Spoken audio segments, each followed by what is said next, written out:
Black Star Network is here. Hold no punches. I'm real revolutionary right now. Support this man, Black Media. He makes sure that our stories are told. Thank you for being the voice of Black America, Roland. Stay black. I love y'all. All momentum we have now, we have to keep this going. The video looks phenomenal. See, there's a difference between Black Star Network and black-owned media and something like CNN. You can't be black-owned media and be scared. It's time to be smart. Bring your eyeballs home. You dig?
Today is Thursday, January 19th, 2023. Coming up on Roland Martin Unfiltered, streaming live on the Black Star Network. An Ohio police sergeant is on administrative leave after being captured on video repeatedly punching a black woman in the face during an arrest.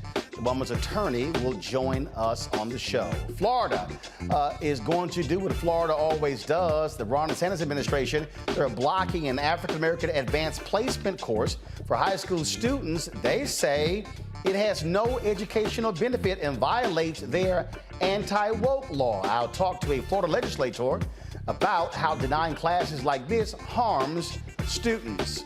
A Texas representative, of course, is pushing a bill to eliminate the Texas Confederate Memorial holiday. He'll join us to talk about the bill he has introduced 2 other times. The Department of Justice launches an investigation into the death of a black Tennessee man at the hands of Memphis police officers.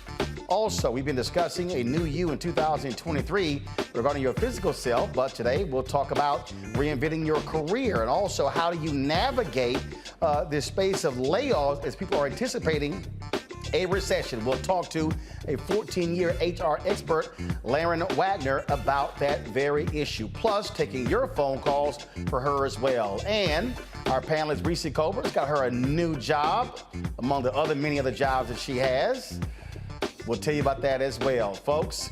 It is time to bring the funk on Roland Martin Unfiltered on the Black Star Network. Let's go. He's got it. Whatever the miss, he's on it. Whatever it is, he's got the scoop, the fact, the find. And when it breaks, he's right on time and it's rolling. Best believe he's knowing. Putting it down from sports to news to politics. With entertainment just for kicks, he's rolling. It's on go, roll, y'all. It's Roland Martin, rolling with Roland now. He's funky, he's fresh, he's real, the best, you know he's Roland Martin now.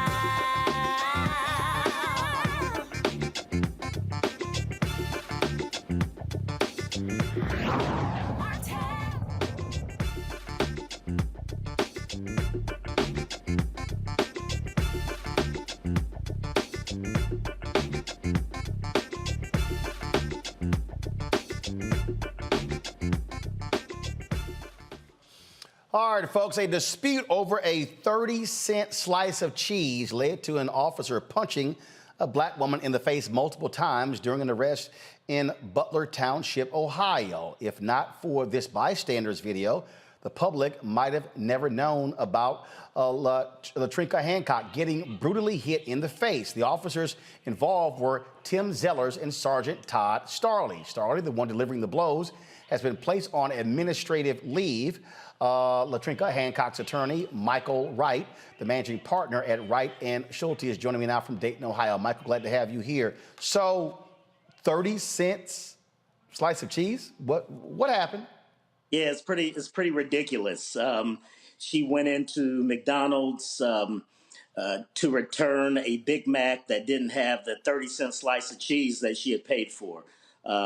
The manager did acknowledge that at some point she did pay for it, asked the cook to remake the Big Mac. I think the cook took exception to remaking the Big Mac. So the cook came out to the front, got into an argument with my client in addition to her manager.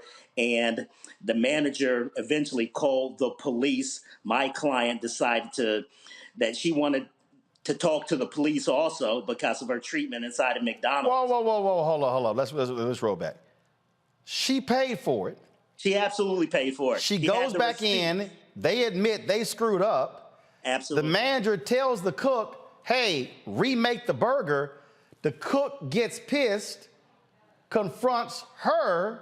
Manager calls the cops on her or the cook. Absolutely. Well, the manager called the cops on my client. I think that the argument between the cook and the manager, it was just so much confusion in there. What my client did was she decided to go sit out in her car to wait for the police because she wanted to tell her version of the story. So she sits in her car Then the cops arrive. Then what happens?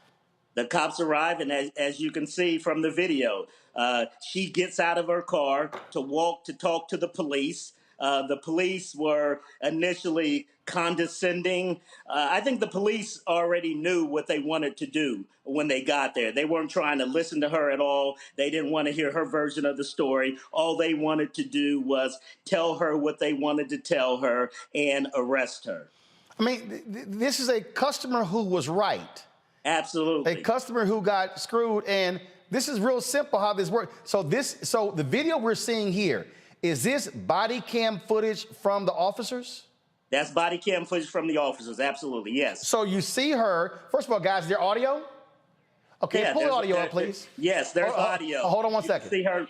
Hold on one second. I called the police because she didn't want to give me back my money, and I told them I'm in a black truck, and I'm waiting. She finally gave me the refund. Literally 8 seconds before I got in the car and started it up. The problem was, all I wanted was to be remade with an extra big cheek. She started screaming at me, and I'm just like, well, ma'am, she explained it to you. Why won't you go make it? Well, you need to pay me 30 cents. I said, the lady that just came and got the paper already took the 30 cents on top of the 49. Okay, so I want y'all to do this here. I want y'all to now fast forward. Come back to me. I want y'all to fast forward to the point right before the altercation begins, because I need to understand why that was an altercation. I'm confused. I'm looking at the video, and so I mean, Michael, why is it an altercation? Yeah, there shouldn't have been an altercation. What happened is that McDonald's wanted her trespassed off the property. At least that's what the officers are saying at this point. You know, I haven't confirmed that, but they wanted her off the property, so they wanted her ID. And during that course, she initially said that, you know, I just want to leave. I'm not going to give you any of my information. I want to leave. So they took exception to that. They started grabbing her. So we have going to arrest her at that. So point. we have it queued up. Now hit play.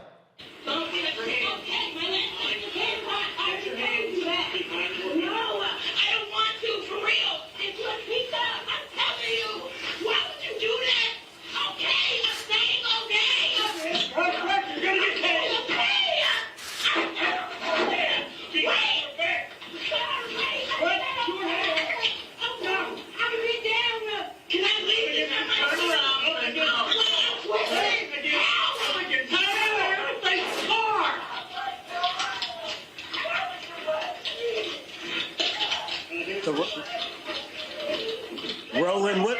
I mean, yeah. Pull the audio Roland, down. Keep playing the video. Pull the audio down. Michael, go ahead. What's very interesting about this, Roland, is that from the officer's body cam footage, you can't see the officers punching her in the face. It was actually a bystander's view in his video, which shows the officer punching her in her face. So the officers, were never... The police department was never transparent. Based on their video, you would never see her being punched in the face. So, guys, control room, roll that. Pull up the actual video from the bystander so we can actually see the cop punching her in the face. You see, so we showed you that, and so now we see the video here. She's, again, protesting because, and now he's 3, 4, he punches her 4 times in her face before now he's got his arm around her neck in basically a chokehold. Right. And then let's see here, hold up. So someone was recording inside. I guess they were moving outside.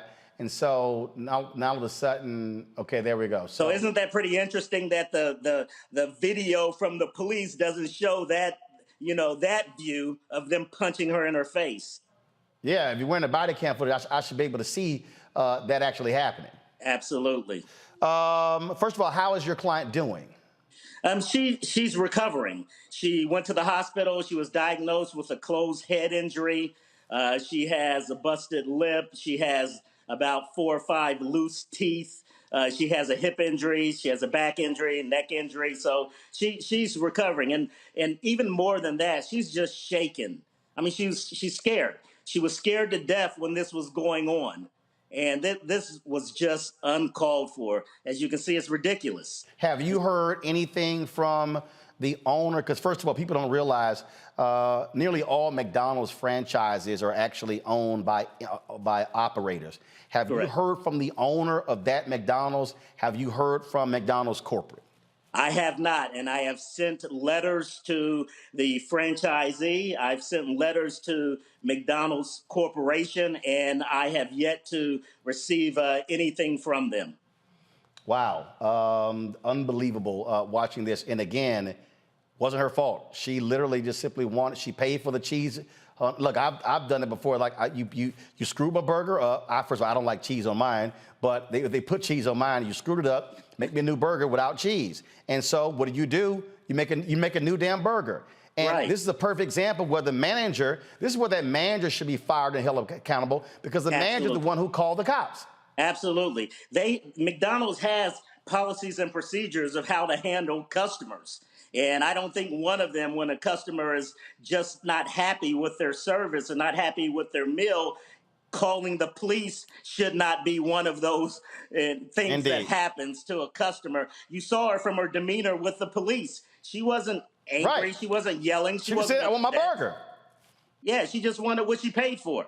All right, Michael, keep us abreast of how this case goes forward. We certainly appreciate it. Thanks a lot. Absolutely. Thank you. Folks, we come back. I'll talk about this with my panel on Roland Martin Unfiltered right here on the Black Star Network.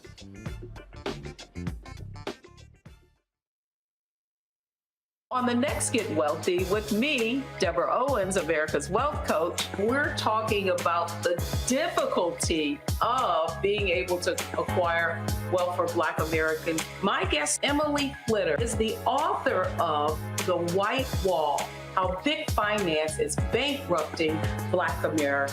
The bad stuff that you feel when you're dealing with the financial services industry is not your fault. It's not your fault, and you don't deserve to be treated like this. That's right here on Get Wealthy, only on Black Star Network.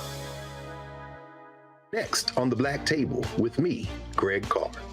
Our legal roundtable is back in session as we look at yet another potential landmark case being considered by the United States Supreme Court. This one is called 303 Creative versus Alennis, and may be the most important and far-reaching First Amendment, that is freedom of speech, case of our time. It could, depending on how the court rules, open the door for a return of Jim Crow segregation laws. It's true. If you say we can discriminate against one, you're saying we can discriminate against all. That's on the next Black Table. Don't miss it. Right here on the Black Star Network. We're all impacted by the culture, whether we know it or not. From politics to music and entertainment, it's a huge part of our lives, and we're going to talk about it every day right here on The Culture with me, Faraji Muhammad, only on the Black Star Network.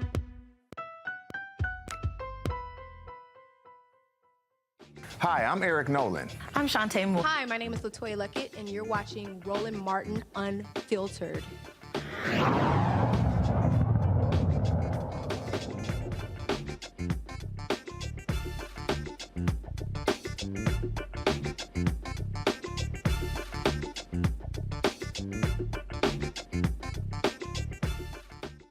All right, folks, let's talk about that unbelievably crazy video that we just saw with our Thursday panel.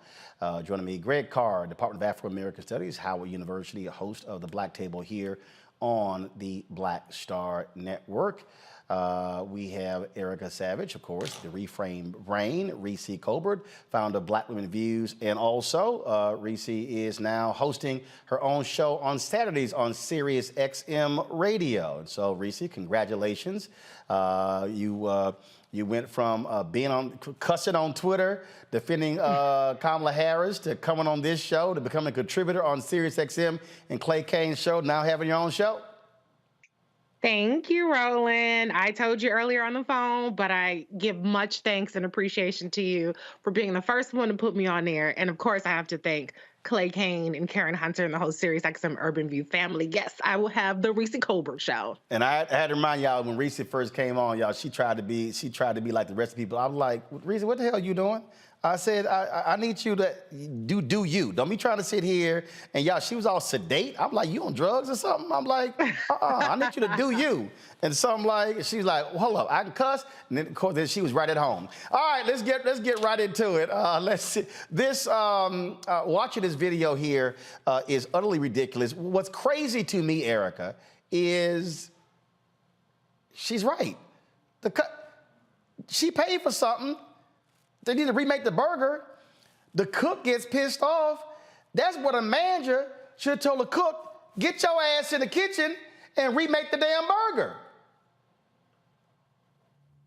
Yeah, Roland, absolutely. And I just want to kind of say that, you know, a burger not being made well or right, especially from McDonald's, should not equate a brain injury. And one of the things that I'm most concerned about with this sister is the amount of violent force that she took on to her head at least 3 times. I've said this on this show and on my platform that Black people are disproportionately more apt to develop dementia and Alzheimer's. And so events like this don't help. My injury, I sustained it on March 15th. The language, not being able to read, having difficulty walking, those set of symptoms, those set of issues did not come into a few days later. So while she's standing upright and her attorney is saying that she's recovering, I want people to bear in mind that this is something that just happened recently. So there's still long-term ahead of her as well. It's the way that folks who have authority and just people in general feel very comfortable with levying this type of violence against Black people and Black women is categorically demonic. And so in addition to her attorney, I hope the community joins in bankrupting that damn McDonald's, because that was excessive and unnecessary. And the price that this sister will have to pay is one none of them can afford on a raggedy ass salary. This right here, to me, Reese, again, if you are the owner of that franchise, you have a responsibility. First of all, you don't call the cops on a customer. When the customer is right, you check your employees. That cook, that manager, and that cook both should be fired. Yeah. First of all, who the fuck has an ego over a Big Mac? Like, that's your big accomplishment is you want a trophy for making a Big Mac and you still forgot the damn cheese. Like, that is crazy to me that somebody would have such an ego about fucking up a Big Mac that they would get out there and argue with a customer. So that's crazy.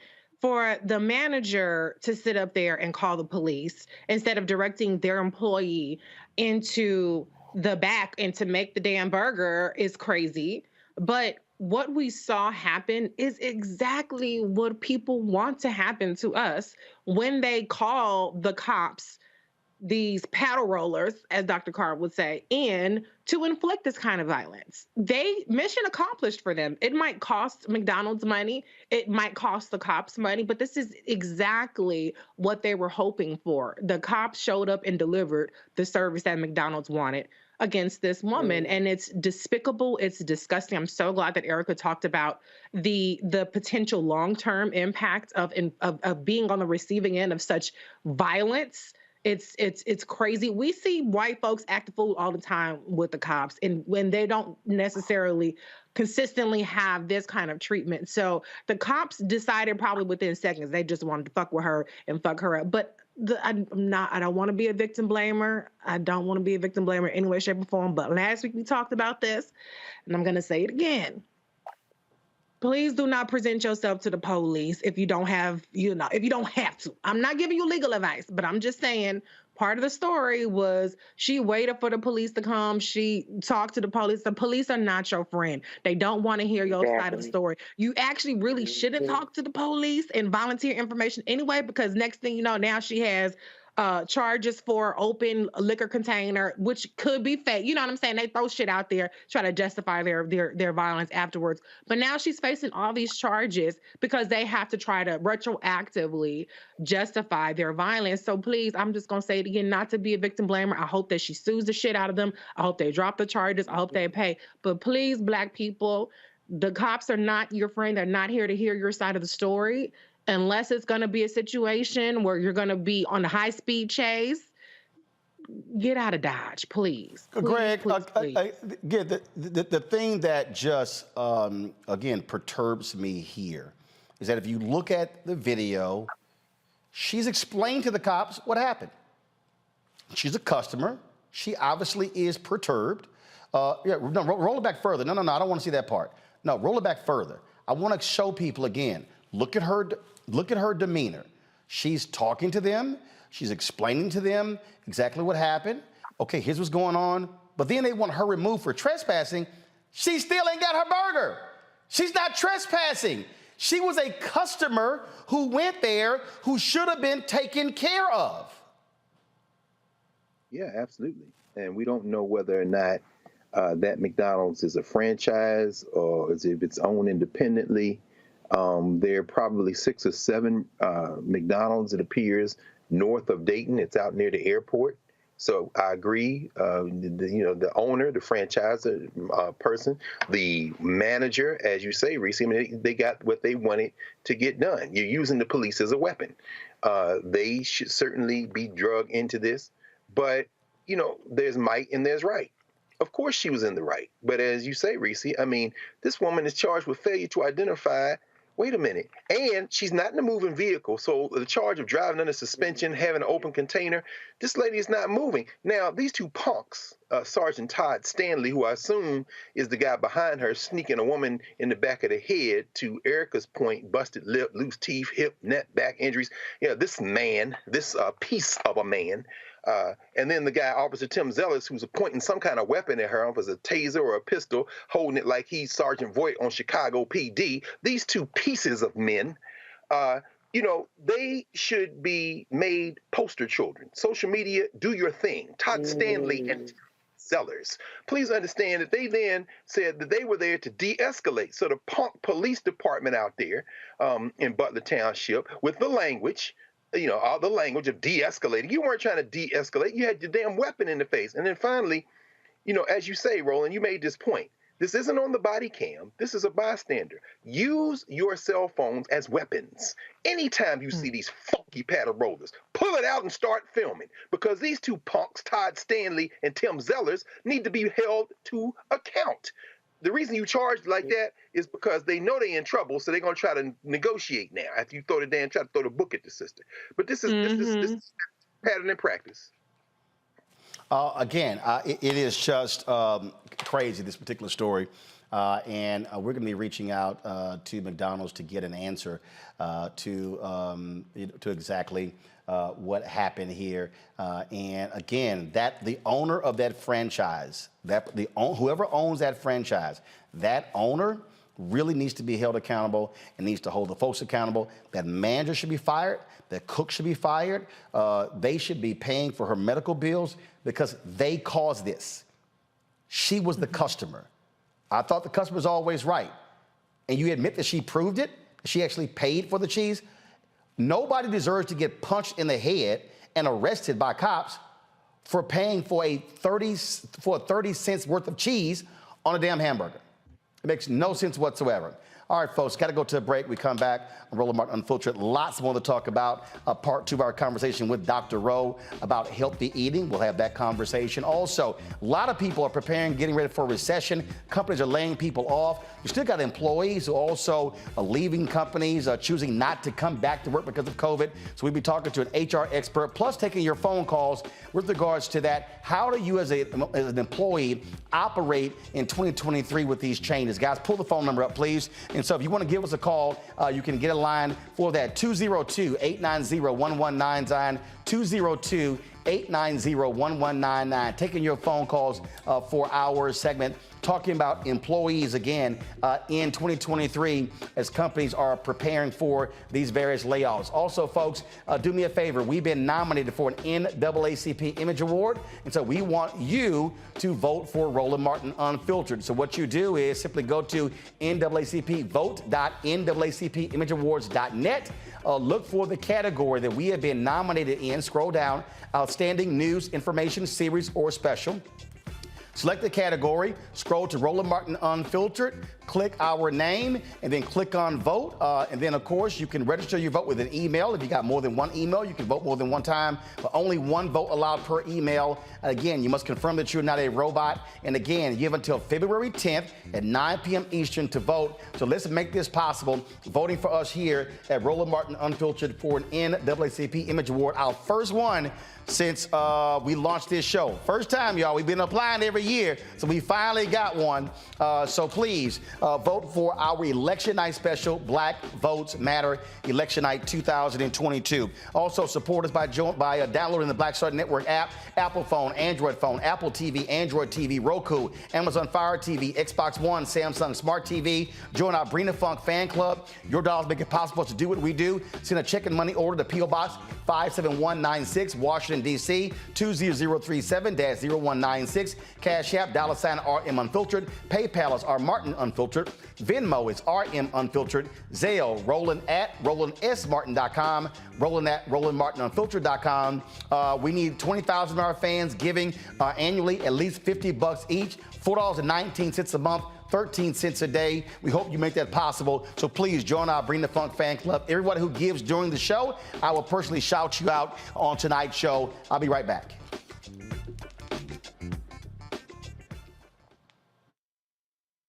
Hatred on the streets, a horrific scene, a white nationalist rally that descended into deadly violence. White people are losing their damn minds. As an angry pro-Trump mob storms the U.S. Capitol, we've seen We're about to see the rise of what I call white minority resistance.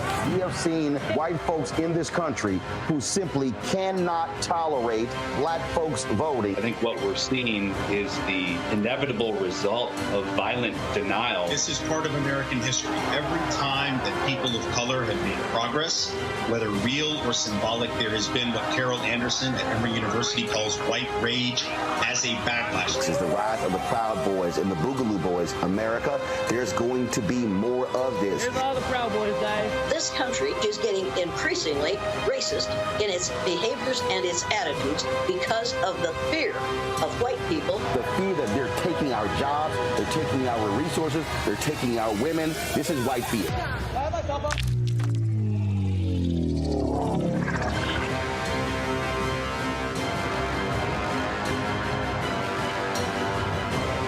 Next, A Balanced Life with me, Dr. Jackie. People can't live with them, can't live without them. Our relationships often have more ups and downs than a boardwalk roller coaster, but it doesn't have to be that way. Trust your gut. Whenever your gut is like, this isn't healthy, this isn't right, I don't like the way that I'm being treated. This goes for males and females. Trust your gut, and then whenever that gut feeling comes, have a conversation. Knowing how to grow or when to go, a step-by-step guide on the next A Balanced Life on Black Star Network.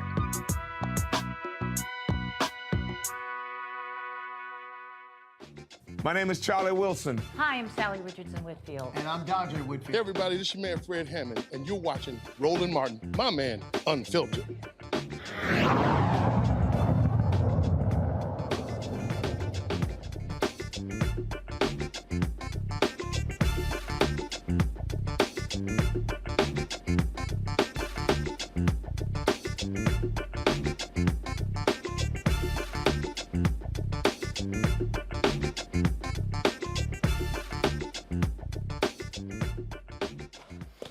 All right, folks, why did I write the book, White Fear? How the Browning of America is making white folks lose their minds?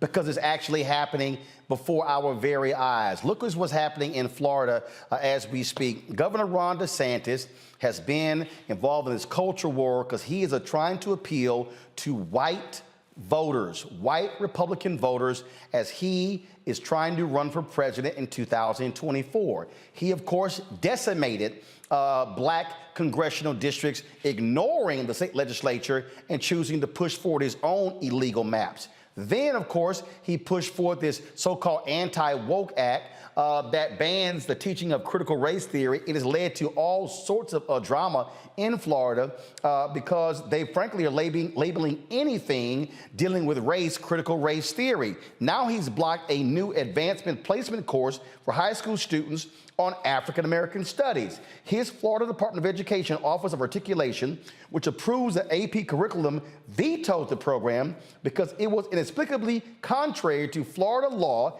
and significantly lacked educational value.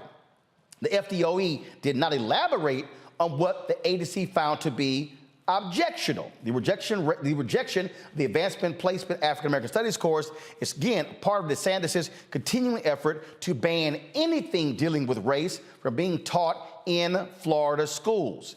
This is what you're dealing with there in Florida, and trust me, what you see is this happening across the country.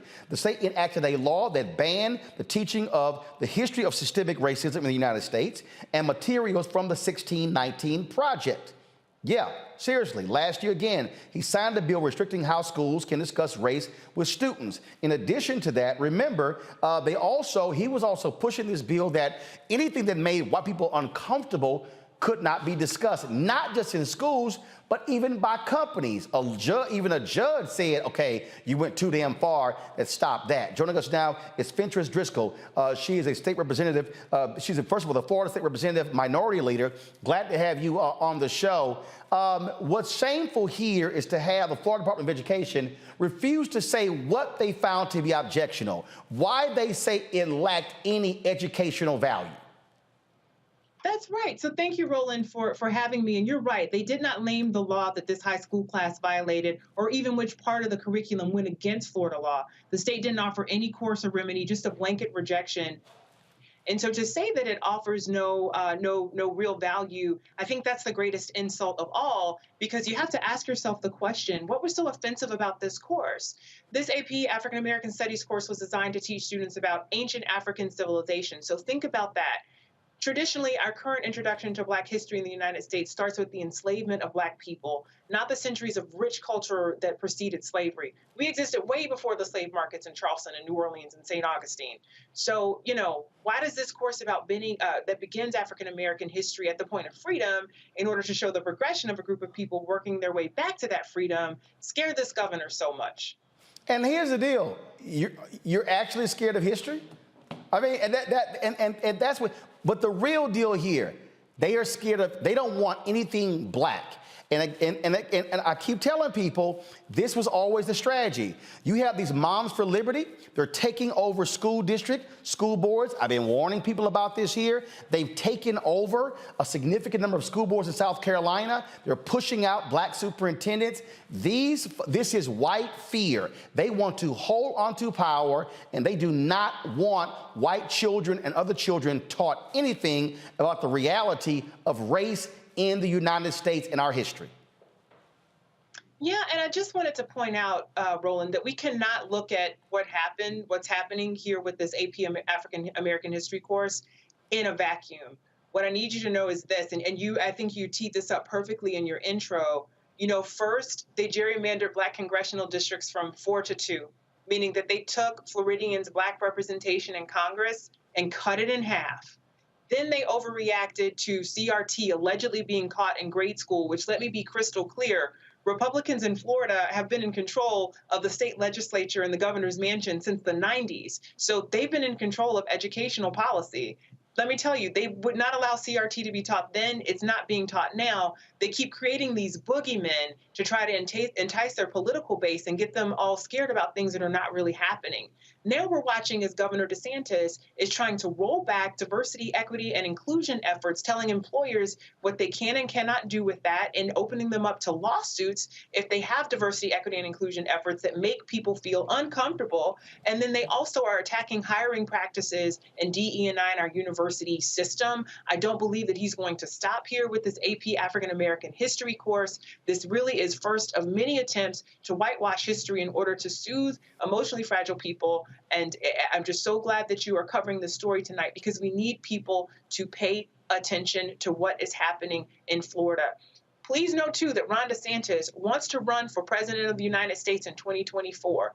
We need not just Floridians to pay attention, but the entire country, because this is dangerous, a very dangerous progression of events. This is him. This is a direct appeal to white conservative voters. Donald Trump, when he launched his campaign, he purposely pushed the buttons of white fear. This is Ron DeSantis trying to ride that same white fear roller coaster into the Republican nomination and into the White House in 2024. Yeah, and I feel like he's trying to out-Trump Trump is kind of what we're watching happen. Well, because he knows it works. He knows, look, we saw it. We saw it in 2022. We saw, first of all, the election in 2021. All of a sudden, Fox News and everybody, CRT. The migrants showing them on the border. Anything dealing with race, they are ramping up because it's a direct appeal to white conservative voters saying, see, they're coming, they're taking over. The whole freaking out about great replacement theory, the exact same thing. It ain't our fault white folks stop having babies. The reason the white population is dropping, they stopped having kids. And you even had some of them state their opposition to Roe v. Wade was because they were losing numerical numbers. Well, the point I want to make, though, is that the collateral damage is really just too much. Yep.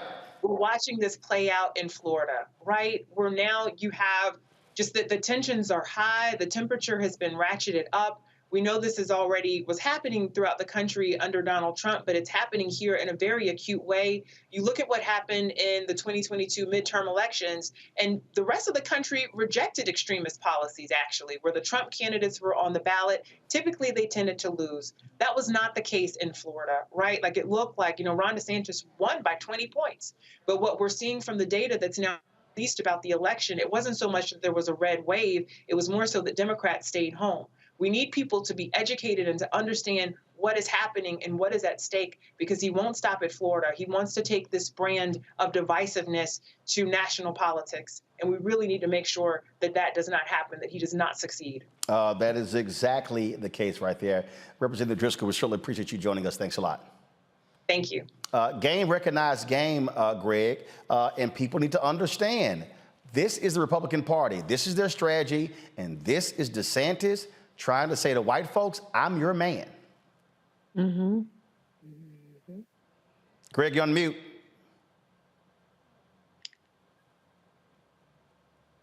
My bad, because I was cussing for some of it. But sorry, Reese, that's your bailiwick, sis. I can't hear you. You chefs just cuss. I'm not good at that. I enjoy Ron DeSantis. I like Ron DeSantis. I embrace him. He is a wonderful example of a failed white man, a rumpled pufferfish of a man with no charisma, a couple of Ivy League degrees, and has failed upward. He will crash and burn on the national scene. He gets away with this, and I'm glad that Representative Driscoll said what she said. People have to go out and vote. It's easier to do what Ron DeSantis has done when people don't get in and wage war. And war includes the ballot. It's the only thing, but it is one of the things. Now I worked on that course. I was one of many scholars, academics, teachers, K-12, who came in with ideas over the last several years and put that course together. Here's what that pufferfish in his little, a little bit too big suit with no charisma, who will fail when he gets on the national stage. So hold on one second. So Greg, you say the particular course that they're rejecting, you worked on that? The curriculum? I was one of many. There were a number of scholars. 2 summers ago, I spent the summer looking at the curriculum framework. So it's very satisfying to hear Representative Finch talk about the fact that that course doesn't start in slavery. Now, you know that's one of our deep things in Africana studies. You don't start your history with slavery. And so the fact that it made it in there, I take great pride in being one of the people who push for that. But here's where the rubber meets the road. This punk in Florida and his punk legislative friends and all his buddies down there, they'll be in court. See, this is the pilot program. In fact, we hosted the kickoff pilot convening of the teachers, the 60 or so, including a couple of master teachers from Houston, by the way, Roland, two sisters who piloted the course in Houston this past fall. We hosted them at Howard this summer for a kind of convening to talk about how to teach the class and this kind of thing.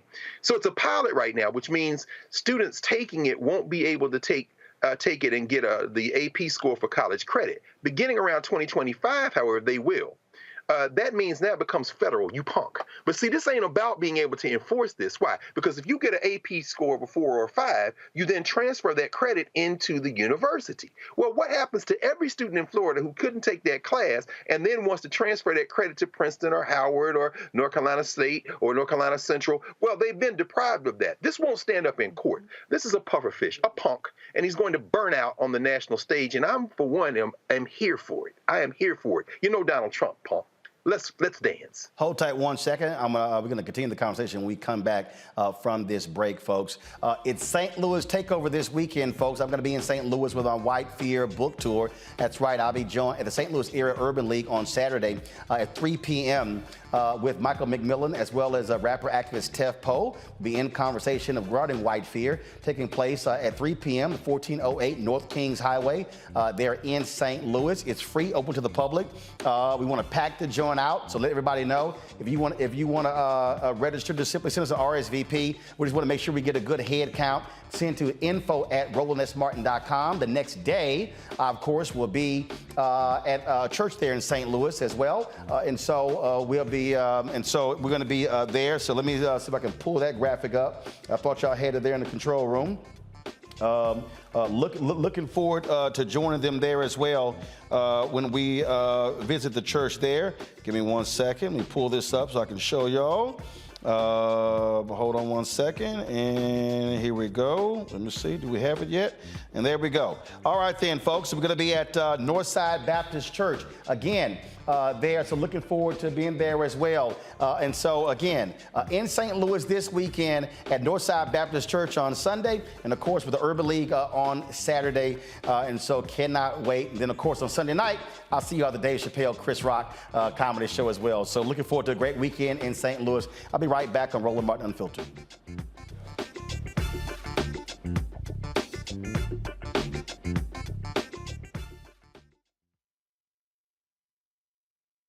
When you talk about blackness and what happens in black culture, we're about covering these things that matter to us, speaking to our issues and concerns. This is a genuine people-powered movement. There's a lot of stuff that we're not getting. You get it, and you spread the word. We wish to plead our own cause. Too long have others spoken for us. We cannot tell our own story if we can't pay for it. This is about covering us. Invest in black-owned media. Your dollars matter. We don't have to keep asking them to cover our stuff. So please support us in what we do, folks. We want to hit 2,000 people, $50 this month, raise $100,000. We're behind 100,000, so we want to hit that. Y'all money makes this possible. Checks and money orders go to P.O. Box 57196, Washington, D.C. 20037-0196. The Cash App is $RM Unfiltered. PayPal is R Martin Unfiltered. Venmo is RM Unfiltered. Zelle is RolandSMartin.com. Most people think that these television shows that tell stories about who we are as black men, and then they paint these monolithic portraits of us. They think that they're being painted by white people. And I gotta tell you, there are a whole bunch of black folk that are the creators, the head writers, the directors of all of these shows, and that are still painting us as monoliths. The people don't really want to have this conversation. No, they don't.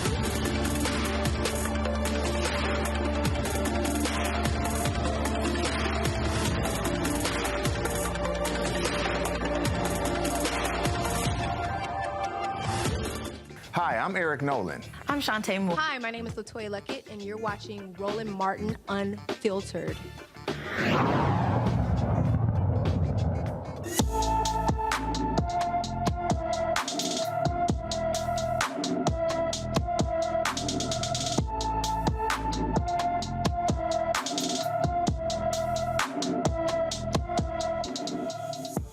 Brandon Tavon Smith was heading into his Arlington, Texas home on January 1st.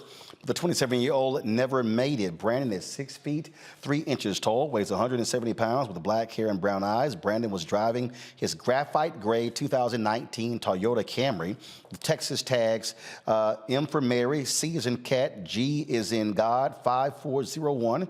Anyone with information about Brandon Tavon Smith is urged to call the Arlington, Texas Police Department at 817-274-4444, 817-274-4444. Let's pick up on that conversation we left off with regarding Ron DeSantis in Florida. And the thing here, Reese, that I keep trying to get people to understand with what is happening in this country when it comes to these folks. And I mentioned Moms for Liberty. I mentioned them for a reason, because just recently, a brother who was ranked as one of the most effective superintendents in South Carolina, he led a number of initiatives there. Well, those Moms for Liberty took over the school board, and they basically fired him. Now, they came to a decision. He quit, but they were attacking him. And remember, he was the one who bucked the governor's mask mandate. And he said, no, we're going to keep that going forward. They launched an investigation into him, an 8-month investigation. Now, what was discovered is that they had many issues in the district, but it was with the board. And the investigation concluded, damn, he was great. Things are working out well for him. And the thing here is he quits. But what's happening, I think I saw a story, 10 of the top 14 school districts in South Carolina, those Moms for Liberty have taken over. And they have fired a variety of black superintendents. And y'all know, because you've been doing it, I've been doing it, and we've been telling these black folks all across the country that they are targeting school boards. They want to target what our kids are taught. And we're sitting our asses at home, not voting. There was a massive drop-off. We had Tom Bonnier on the other day, a massive drop-off of black voters in South Carolina. And while we sit at home, they're turning out. So they're firing superintendents, they're getting rid of staff, and they're changing the curriculum because these white folks do not want, and they got some crazy black people with them, but they do not want us confronting the issue of race in this country. And Ron DeSantis is trying to ride that right into the White House. Right. And, the thing about it is they're playing without anybody on defense. They're on offense and it's no defense. So they making every 3-pointer, they're making every free throw. It ain't really much of a game. But you and the folks with you last week really demonstrated the antidote to that, or the solution to that, which is be louder and more active than they are.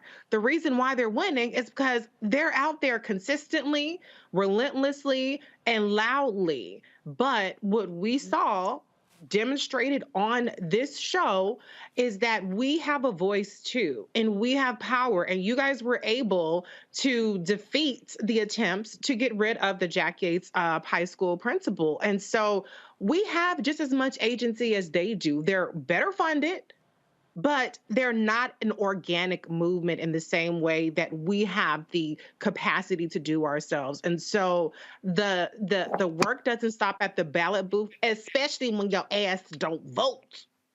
But it doesn't stop there. Even when you do vote, you have to get active and you have to be louder than the other side. And the one other thing I want to say is Dr. Carr mentioned the college credit aspect, but I also want to mention the GPA aspect.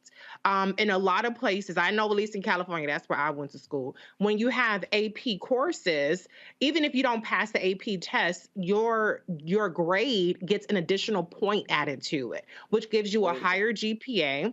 cumulatively, and it makes you more competitive.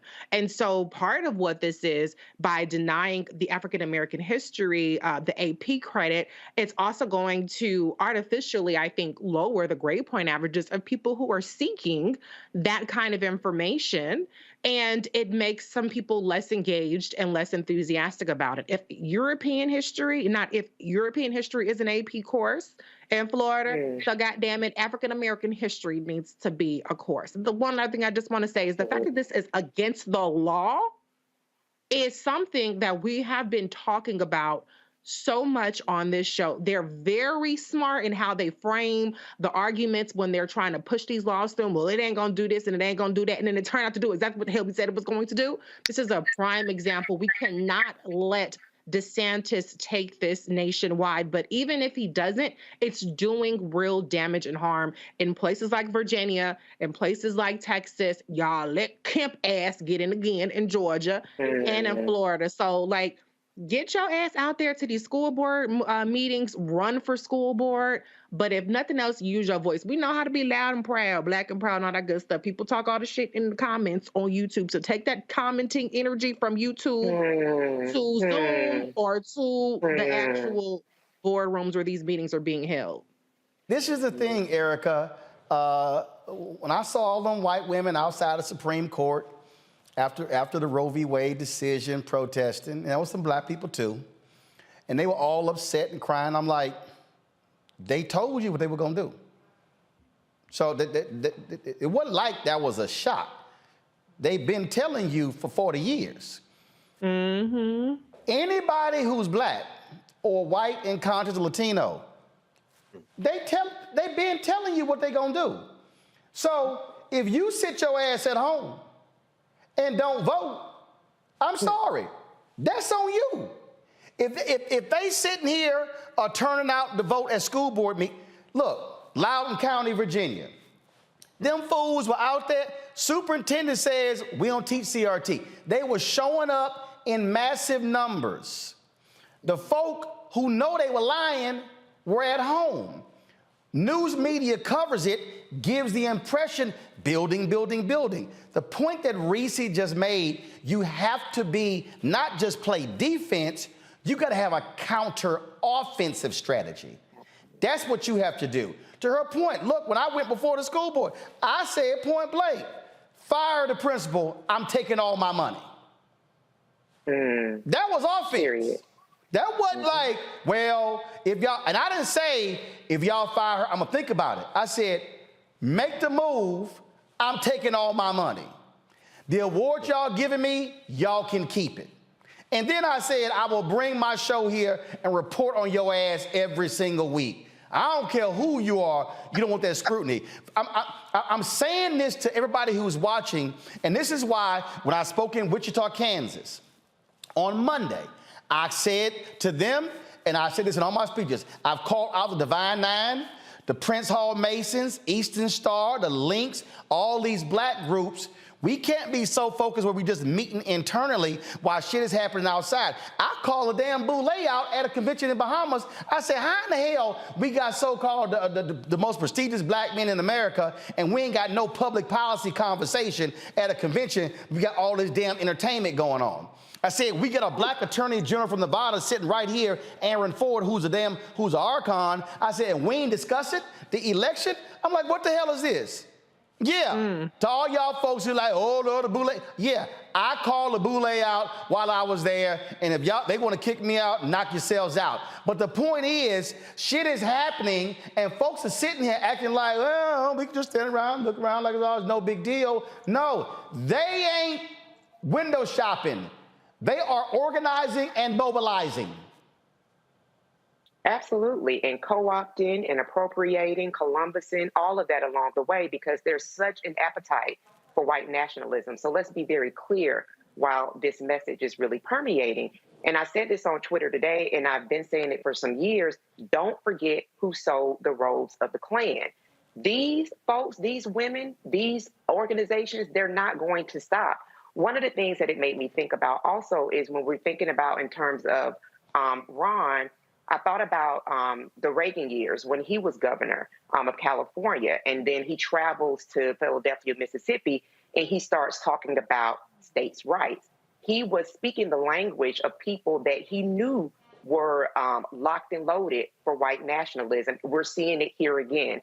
So again, the examples that are made and that are demonstrated on this program are for all of us. Black people, we are the #1 consumers when it comes to all things business. We also need to make application of where we spend our dollars into spaces where there are people that are doing the work as well. We have the money. Reese pointed out that they are well funded. I want to also point out that we have money as well, too. So we actually have the money that we could be putting into, if there's not an already standing organization that's in our community that we can fund, into starting something of our own and connecting back to those legacy organizations that people don't seem to think that there's a need for. The NAACP, they're still on their job. The CDC is still on our job. We have a job to do as well, too. Remember the formula: information plus engagement equals power. And as Reese and as Roland also just stated, that was made clear last Thursday here on the program. And so I think it is, as Reese just said, taking that comment energy and making it real life. We have got to stop thinking that singing "We Shall Overcome," knowing all 4 lines to lift every voice and sing, that is not going to cut it. I said in 2019, welcome to the new era of civil rights. We are here. How are you engaged? And so I think that that is a question that we also need to be answering daily.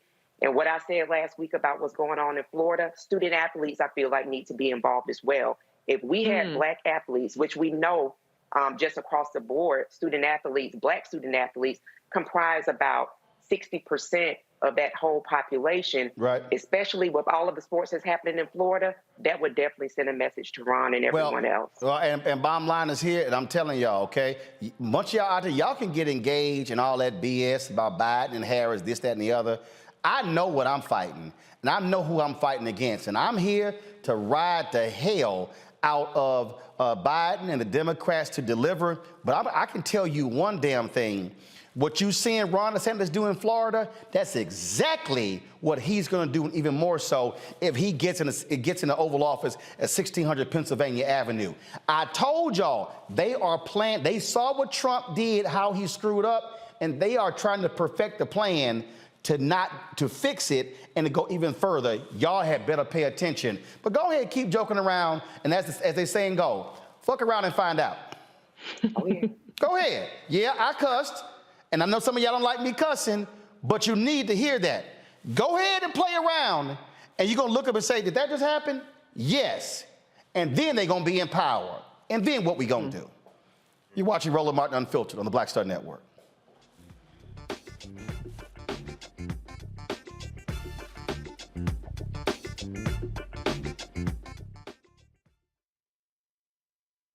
Next on the Black Table with me, Greg Carr. Our legal roundtable is back in session as we look at yet another potential landmark case being considered by the United States Supreme Court. This one is called 303 Creative versus Alennis, and may be the most important and far-reaching First Amendment, that is freedom of speech, case of our time. It could, depending on how the court rules, open the door for a return of Jim Crow segregation laws. It's true. If you say we can discriminate against one, you're saying we can discriminate against all. That's on the next Black Table. Don't miss it. Right here on the Black Star Network. Most people think that these television shows that tell stories about who we are as black men, and then they paint these monolithic portraits of us. They think that they're being painted by white people. And I gotta tell you, there are a whole bunch of black folk that are the creators, the head writers, the directors of all of these shows, and that are still painting us as monoliths. The people don't really want to have this conversation. No, they don't.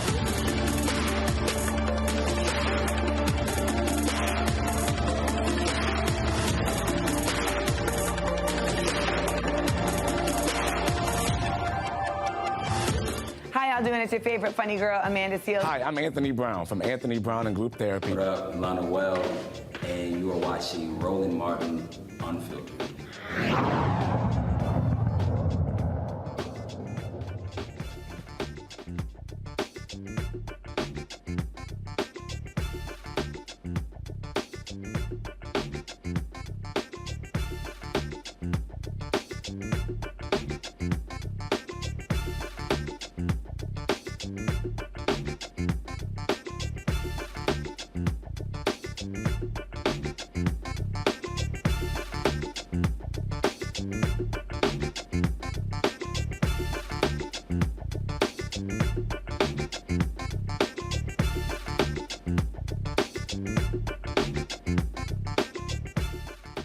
All right, folks, Microsoft announced they'll be laying off 10,000 people, their biggest layoff in almost a decade. Amazon announced 17,000 layoffs, 7,000 more they were going to lay off. Tech companies have already announced some 60,000 layoffs. Some companies also are shutting down. The Recount, a digital website, they raised some $32 million. They launched 4 years in 2018 when we did. They raised $32 million bucks. They're going out of business as of Friday. What the hell they do with $32 million? Lord, yeah, y'all give us $32 million. I'm gonna show y'all how to run a company. So all these things are happening. People are preparing. You keep hearing recession, recession, recession, but we're still seeing, though, that job numbers are going well. Plus, you have people who are starting the new year leaving companies. You still have a lot of employees out there who don't want to come back into the office. Companies now requiring them. So a lot of different things are happening when it comes to the job market. And so I wanted to talk about that. Laren Wagner is an HR expert, been in HR about 14 years. She joins us now from St. Louis, has her own company as well. Laren, glad to have you here. There's so much upheaval and stuff we want to get into. We're also going to be taking folks' phone calls on this topic as well. If you want to ask Laren any questions, call this number, 202. Let's pull the number up, 202-898. Come on, y'all. Pull the number up. Let's go. Y'all gotta be quicker than that. 202-898-1199. 202-890. 202-890-1199. 202-890-1199. Don't have no folks in the control room joining people on the unemployment line. Y'all being so slow. So, Laren, let's get into it. First off, New Year, and again, people are like, oh my goodness, I don't know what's going on. They're trying to figure out where should individuals who are unsure that they might be getting laid off because of this possible recession, what should they be doing? Don't wait to get called into the office. What should they be doing right now? Yes. So first of all, when these situations are happening, the first thing an employee should want to think about is my house. Is my house in order? And if my house is not in order, how do I get my house in order? So a lot of times that's looking at what the current market is looking like. Where are my skill sets? Like, where do I need to transfer my skills? Is now a time to consider a different industry? Looking at what industries are easier to get into and what your stance is compared to what's out there in the market. So understanding what that is from an internal perspective, look at your role. One thing that would be great would be to understand if you're trying to determine whether or not you're going to be laid off, how strategic are you? You know, how does your particular role contribute to a company's bottom line? Another thing is, from an external perspective, what is your network looking like? Do you need to polish up your in-person and professional network? If so, do that. Are you on LinkedIn? If you're not on LinkedIn, you need to get on LinkedIn.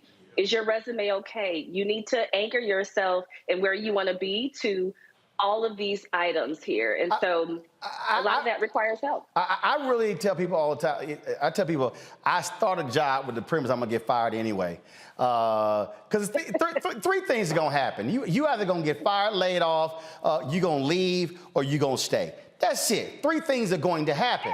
And one of the biggest mistakes that I think a lot of people do is they aren't constantly updating their resume. They're not constantly building relationships. They're not joining professional organizations. They're not preparing. I tell people all the time, look, when you start seeing moves making in companies, when you start getting the memos, hey, we're cutting back on travel or we're cutting back on different things, that means something is happening economically, Prepare yourself. But it kills me. People go like, I didn't see it coming. It was like, it was carnage all around you.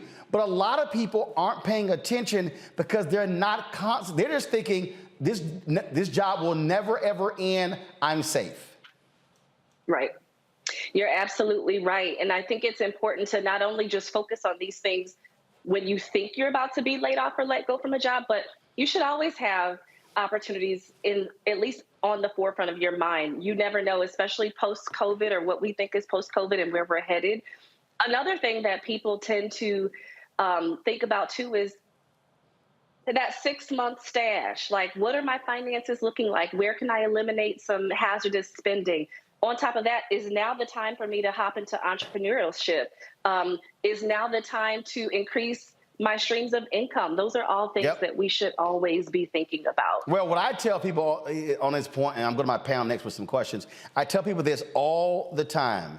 You don't wait until you get laid off to then say, oh, let me now do my side hustle. No. You do that while you're there. When I was at CNN, I knew in 2009 and 10, oh, y'all not giving me my show? I ain't gonna be here long. So I began to plan for post-CNN in 2010. I left in April 2013. Even when I was at TV One, I was buying equipment while I was at TV One, because I'm like, this ain't gonna last. And so when the show ended, I actually had already invested a significant amount of money in myself, and so I easily transitioned. People come to me all the time after they get fired or lay off to go, hey, I'm trying to start this thing. It's now harder because now you're still trying to live and pay your bills while you're trying to start something, and that's much more difficult to do when you don't have a job.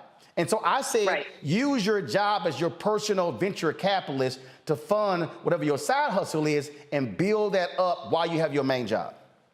Yes. Roland, these days in today's economy, it's taking up to a year to land a new job. If you find something within 3 months, you should consider yourself lucky. So again, people get complacent. Be strategic. That's my best piece of advice. Questions? Plan for your future. Yeah, absolutely. Questions from our panel. Let's see here. I'll start with you, Reese. Yes, thank you. My question is, what is your take on headhunters, recruiting agencies? I know that, they're incentivized monetarily to land new people, but I know they also take a big chunk too. So what is your position for people who are looking for a job? Should they be trying to go direct to the companies themselves, or should they let other people do the work for them? Yeah, so great question. Thank you for that. So headhunters, executive search firms, recruiting agencies, they are there to help you. Now, there are some that are direct hire and that, they get a percentage of an incentive to place you. At the end of the day, their goal is they want to get paid, so they want to help you land a job somewhere you can get paid. But I say go for it. They're there to help. A lot of times they even offer free services to review your resume, help you polish things up, help you with explaining gaps on your resume, and even talking you through some of what your career plans may be that you may even be unsure of. They know what's out there. They know what's in the market. So it's always good to utilize them as a resource. Erica.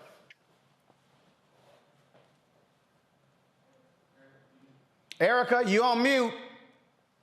Lord, y'all need to see right there. I'm about to fire you. All right, go. Yeah, I don't have a job, and I'm good with that. My question,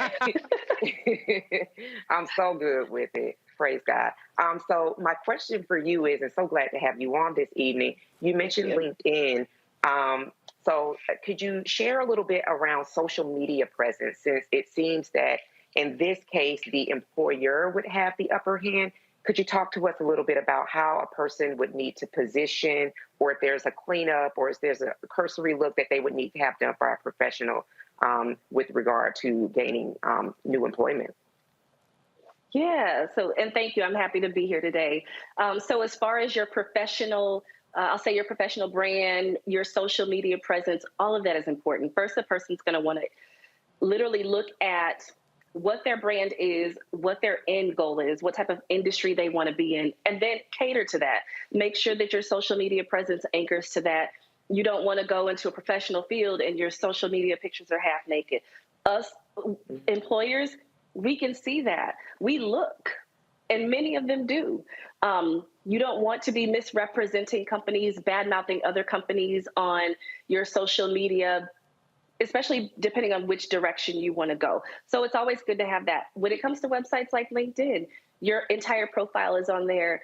Employers sometimes skip the whole resume process, and they'll reach out directly to you without you even having to apply for jobs. Hey, I came across your LinkedIn profile and I see you have this skill set that matches what I'm looking for. Would you like to talk? That happens all the time. So always have that polished up and buttoned up in the best way that you possibly can. If you have any employment gaps on your social media presence, your LinkedIn page is what I'm specifically thinking about. Again, make sure that you're polishing that up. Overall, you just want to make sure that you are well represented on your social media platforms. If you're not, you might want to consider going private. No, here's the whole deal. That private stuff don't work either. But look, I keep trying But if you're not going to clean up your social media. Right, but I try to explain to people, do understand, just because you private don't mean it's not public. Okay? You're right.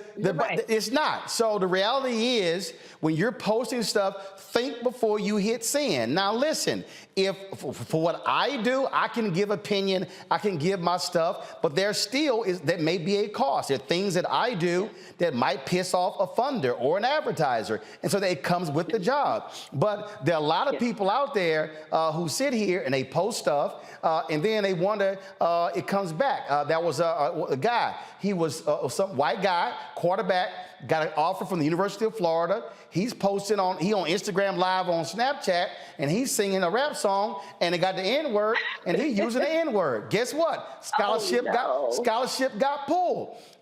You don't have a guaranteed right to that scholarship. And so people need to understand that employers are looking at all of that stuff, and they are now, and we've actually made it easier. It used to be actually harder to vet people. People got all their personal business out there, so it's actually a lot easier to search for people's information. And so, folk, use caution when it comes to social media, even when it comes to giving your political opinion, depending upon what that job is, because guess what? Like it or not, your boss might be a liberal or conservative. You don't know who you're interviewing with.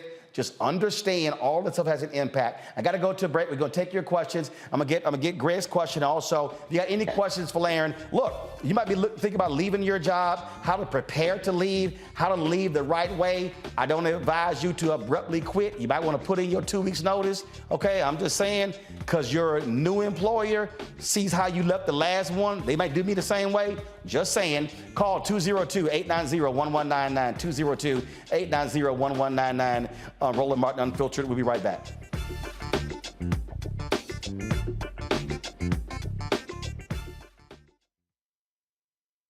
Folks, Black Star Network is here. Hold no punches. I'm real revolutionary right now. Support this man, Black Media. He makes sure that our stories are told. Thank you for being the voice of Black America, Roland. Stay black. I love y'all. All momentum we have now, we have to keep this going. The video looks phenomenal. See, this difference between Black Star Network and Black-owned media and something like CNN. You can't be Black-owned media and be scared. It's time to be smart. Bring your eyeballs home. You dig?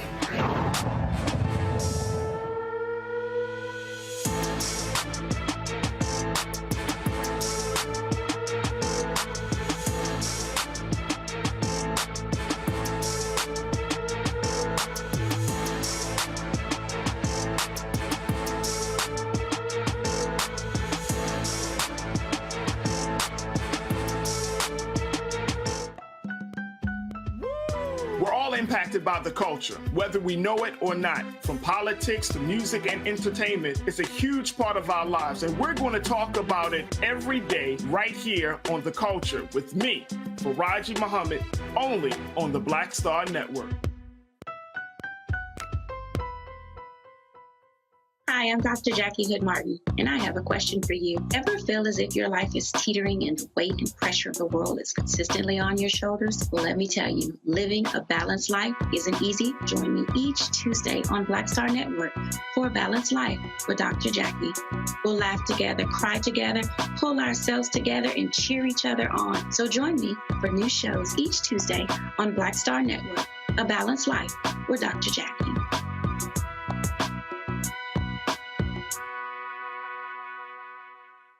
Hello, everyone. It's Kiara Sheard. Hey, I'm Taj. I'm Coco. And I'm Lily. And we're SWV. What's up, y'all? It's Ryan Destiny, and you're watching Roland Martin Unfiltered.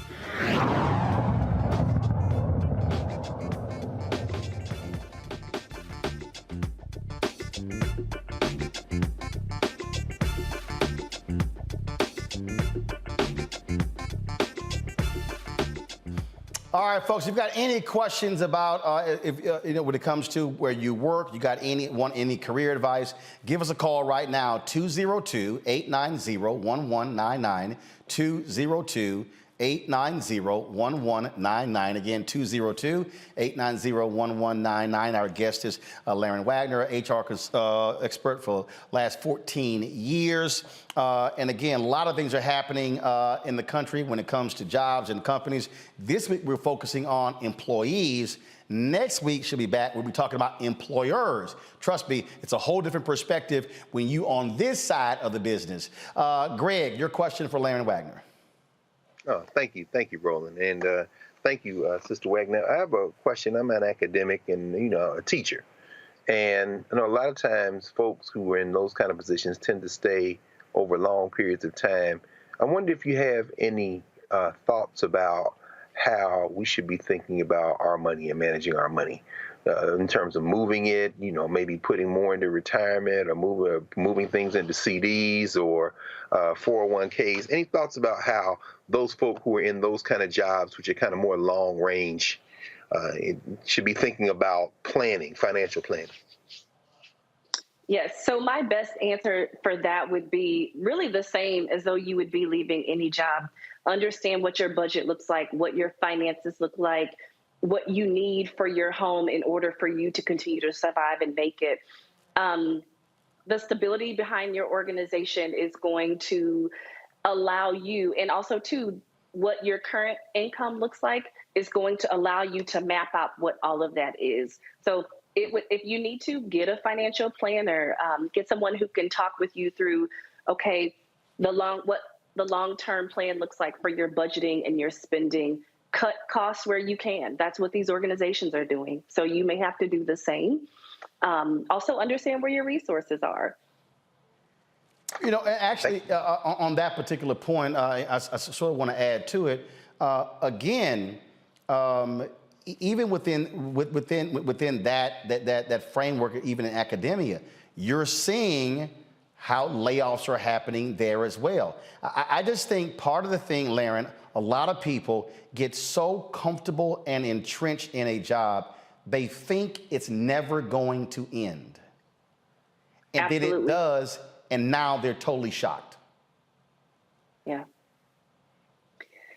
Have to stay prepared. You have to stay prepared. I can't stress that enough. I can, of course, speak for what individuals need for their households. But again, sometimes you have most households are two incomes. There are times when you have one where you have a spouse who can carry the entire household in case so the other person loses their job. That's great. But you got to know what that looks like for your household.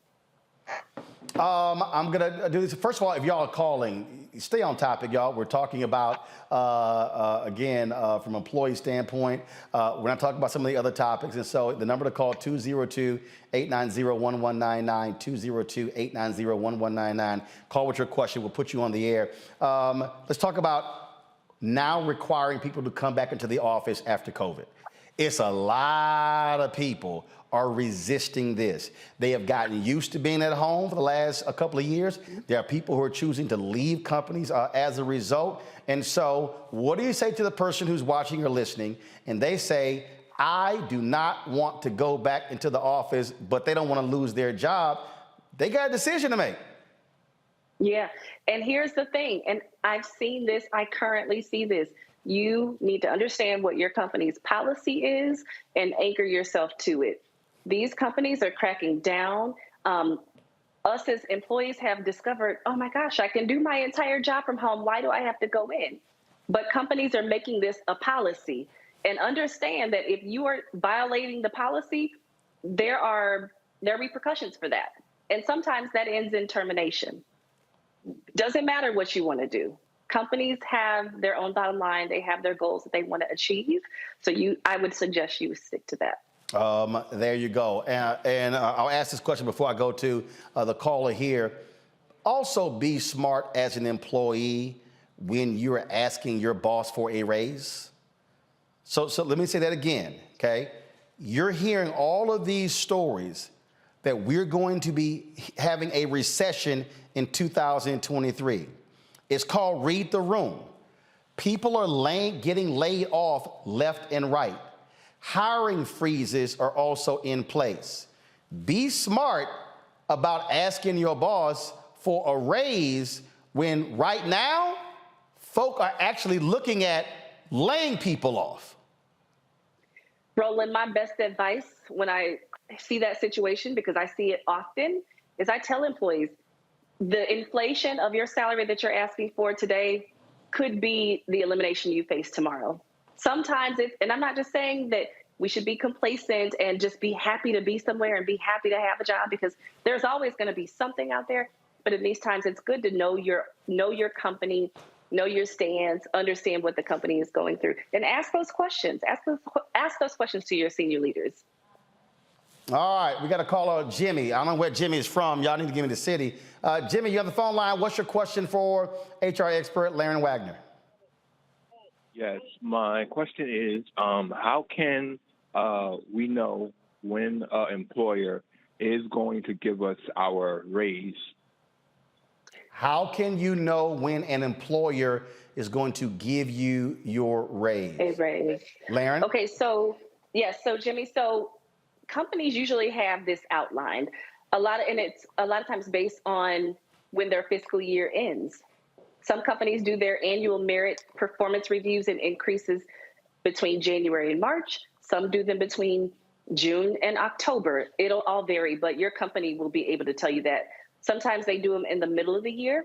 And of course, you'll know whether or not you are applicable to receive an additional increase based on performance. If they don't bring it to you, you feel like you're contributing above where they have you, have that conversation, have your talking points in order, but be ready to talk to your leader or your employer about, hey, these are my contributions. This is my salary. This is where I feel like I should be. How can we compromise? How can we come to a middle ground? What are your thoughts? If I'm not ready, or if this isn't attainable for me from a compensation perspective, what do I need to do to get to this level? Have those conversations. Anything else, Jimmy? Yeah, one last thing. Now, I know you guys mentioned throughout the show about jobs are cutting back on wages. Now, if you currently have a job that pays you well, but you feel like you're not being valued there and you go to another job, should you expect like a pay cut, or should you like ask or demand for what you were getting at your prior job? Well, before Laren answers, I'll tell you this. If I leave one job to go to another, I'm expected to make more money where I'm going to. Otherwise, why in the hell would I be leaving where I'm at right now? Laren? Absolutely. Now, I will say some people want to take a step back and maybe tend to other areas in their lives. But what I will say to that is, before you go into an interview process with another employer, understand this. The grass is not always greener. I have seen several companies lay off on LinkedIn, and new employees that have left their stable jobs have been laid off after 3 and 4 months. So last hired, first fired. Yep.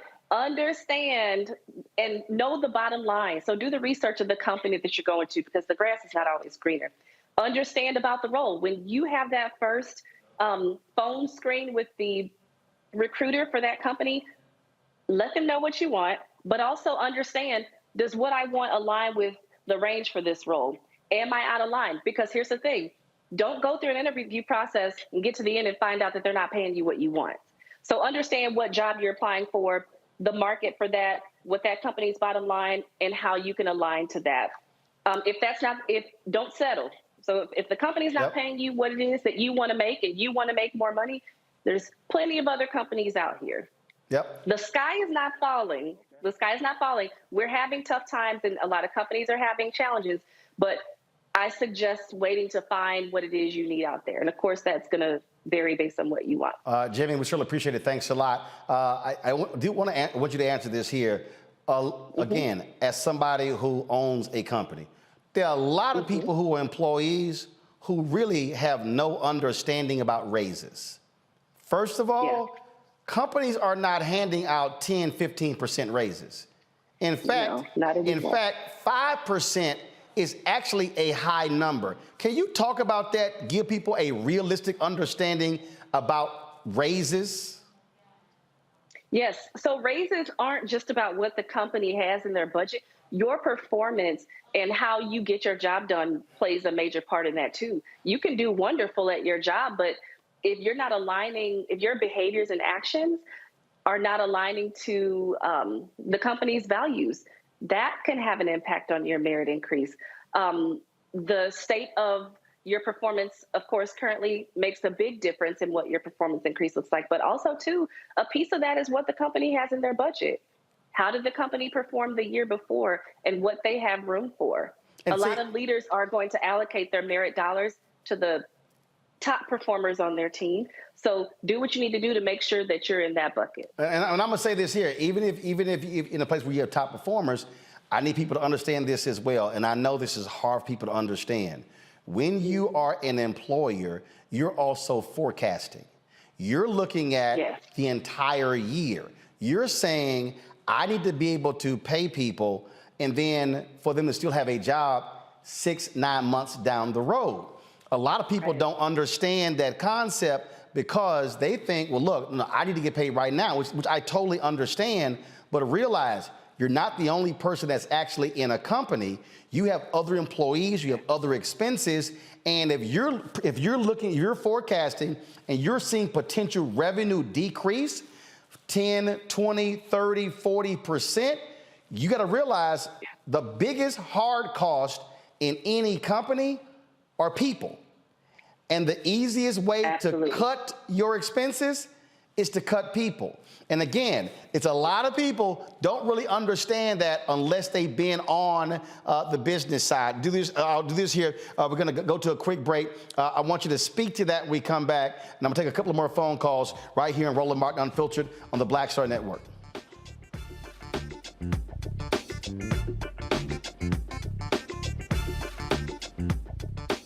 I'm Deborah Owens, America's Wealth Coach, and my new show, Get Wealthy, focuses on the things that your financial advisor and bank isn't telling you, but you absolutely need to know. So watch Get Wealthy on the Black Star Network.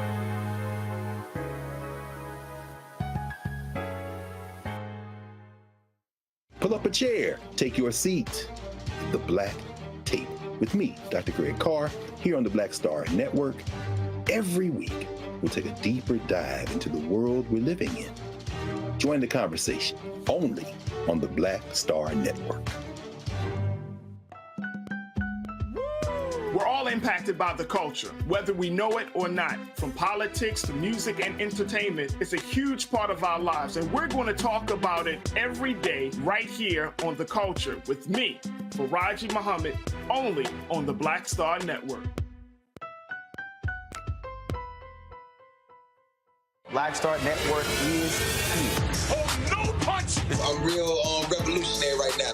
Thank you for being the voice of Black America. All momentum we have now, we have to keep this going. The video looks phenomenal. See, there's a difference between Black Star Network and Black-owned media and something like CNN. You can't be Black-owned media and be scared. It's time to be smart. Bring your eyeballs home. You dig? It's Kim Whitley. Yo, what's up? This your boy Ice Cube. Hey, yo, Peace World. What's going on? It's the Love King of R&B, Raheem Devon, and you're watching Roland Martin, Unfiltered.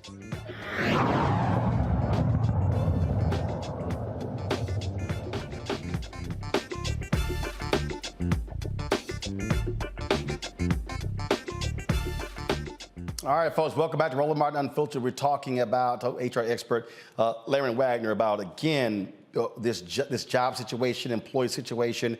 If you got any questions you have for her, if our panel, if you got any more questions as well, let me know. 202-890-1199, 202-890-1199. We were going to break there, Laren. I was just talking about, and again, it's not the employee's responsibility to fully understand the employer. At the end of the day, your responsibility is your personal finances, your job. But the point that I'm making there is that a lot of times, and I've worked in a number of companies where employees have a completely different reality than what is actually happening in the business. And I've seen where you've had staff meetings, and I'm sitting there going, you clearly are not paying attention to what is going on around you. It's important for employees to be present in the company, be about the business of your business. Mm-hmm. I agree with you there. There is one thing I'll say, the employee, like you said, they're responsible for knowing what works for them. They're responsible for knowing their stance with the company. I will say though, you can't go into certain situations, especially with your employer in the job market, merit increases. You can't go in uninformed.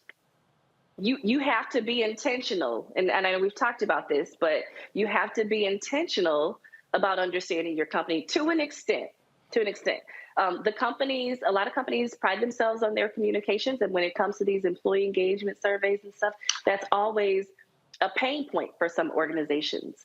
But I do agree with you. There's the employer needs to make sure that the employee is educated, but the employee does have to own their piece. And so I did a call. It was a master class with Felicia Butterfield Jones.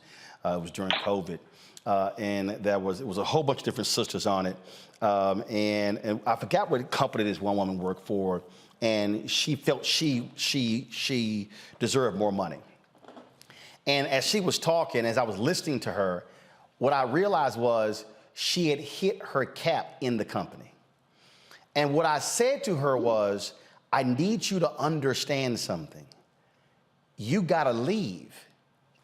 I said, if you need to understand that not every company is making the same amount of revenue. So you can be a lawyer or an accountant or in HR or whatever in a company, but if you think, oh, I should now be making $85,000 or $100,000 or $150,000, the size of that company dictates what they're able to pay. I said, I told this woman, you want to get paid $150,000, but the position you have in that company actually can only pay you $100,000. You're going to have to go. And she was like, damn, you're actually right. Because she was just thinking, well, I should get paid here. But the reality is what the company makes dictates what they're able to pay. And a lot of people just don't think about it in that way. Yeah. And that's going to vary from industry to industry. I'll say for myself, in the role that I'm in now at my company, I'm doing the same job I did at the last company. But do you want to know, and I have the same title. The companies are different, the industries are different, but you want to know what changed? The salary. There you go. You can do the same job for $40,000 more. Size of company and revenue of company dictates, again, salaries. It's a money game. Mm-hmm. Absolutely. Absolutely. Let's go to callers here. I want to go to Ron from Los Angeles. Ron, you're on Roland Martin Unfiltered. How are you both today? Great. How you both doing today? Great. Can you hear me? Yeah. What's your question? Good. I'll be real brief. I'm on LinkedIn. I'm working in a renewable energy, solar to be specific, and I've been getting hit up quite a bit for different opportunities. But what seems to happen is that I'll go out and, I'll fulfill their requests and the resume, do all these things. They say, hey, excellent resume, but I'm also not getting the follow-up. Now, my concern is I had to bring up my LinkedIn page, is that I do have a background, it has my picture in a suit and tie, but I have amplified Black voices as sort of my splash page in the back. Do you think that me sort of referencing that on my page has a lot to do with how employers see me? Ron, thanks for your phone call. Laren? Yes. So, and this is strictly my thought about that. I think it can play a difference, or it can play a part in how employers view you. However, your page should always represent your brand and who you are. If this is who you are, leave that there. The right employer will recognize who you are and understand your LinkedIn page is your LinkedIn page. And while it illustrates your skill set, it does not, your background logo does not determine how well you meet the criteria for the role. It does not determine whether or not you are a fit for the role. If an employer is looking at that, honestly, I would even ask myself, if this is what matters and if this is what's counting me out, do I want to work for you? Yep. That's not the company I want to be in. William Gracie from D.C. William, what's your question for Laren Wagner? Hi, how are you doing today? Thanks for taking my call. How about you? My question, I'm great. My question is technology. AI, ChatGPT, for example, is potentially impacting or can impact a lot of industries in regards to getting rid of a lot of jobs or making you more efficient at your jobs. From an employer's perspective and an employee's perspective, one, how, from an employer, how do you think that's going to impact how you staff? And then from an employee's perspective, how can we position ourselves to make ourselves more valuable in the event of technology? Because it's definitely going to take away jobs. All right. William, thanks a lot. Okay, so my best answer to that would be look at your skill set, find yourself in a position to elevate yourself, understand where you are now, and look for opportunities to develop yourself. Don't leave that in the hands of the employer. Own that. And of course, one thing I always tell people, and I posted this on my page last week, always find yourself in a position to add value and make that value be tremendous. That is how you are going to show yourself approved in this case, but also too, that's how you set yourself apart. So I heard that part of the question. So that's my answer. But is there another part of your question that I didn't answer? Because I feel like I may have missed a part of that. It's already hung up there. I will add this again. This is a mistake that I've seen this in my industry when you're not paying attention to your industry. Okay, when you're seeing contraction in your industry, when you're seeing downsizing, when you're seeing massive jobs eliminated, your industry is going through a shift. What it used to be ain't what it's going to be tomorrow. There are people right now in media, and I was saying this 15 years ago, all y'all who don't understand technology, who are old school reporters, all y'all gonna be out of jobs. Their whole thinking was, oh, newspapers will be here all the time. The Baltimore Sun used to have a newsroom of 300. It's now 50. And so technology changes it. And so many people, I used to go to the National Association of Black Journalists Convention, and folks were resistant, and Roland, you keep saying it. I'm like, y'all, the train is coming. I'm telling y'all, a bunch of y'all are about to get run over and left off of the train. And when it came, they were like, oh my God, what do I do? Because you weren't preparing for where the industry was going. They weren't paying attention to the business side of the business. And so he was asking about artificial intelligence. If you are in a job that is about to be impacted by robotics and AI, yeah, you better start thinking about, if I got another 30 years of work, what am I going to be doing 15 years from now? No, you're absolutely right. You mentioned 30 more years of work. You will be surprised, and this isn't to pick at anybody or judge anybody, but you'll be surprised at people who are working all these years and not even looking at what their future looks like. And that's a part of determining where you need to be and what you would like to see in another job offer or in your next opportunity. You have to plan. You have to plan for retirement. You have to plan for if something was to happen that would take you out of the workforce and put you on disability or some type of restricted income. I think a lot of people tend to gloss over that, but it's definitely a real thing. Phone call from Danita. I'm going to try to squeeze two in. Danita, what's your question? Hello, I'm a civil service and public employee, and I have about 25 years at my job. Not quite 25 yet.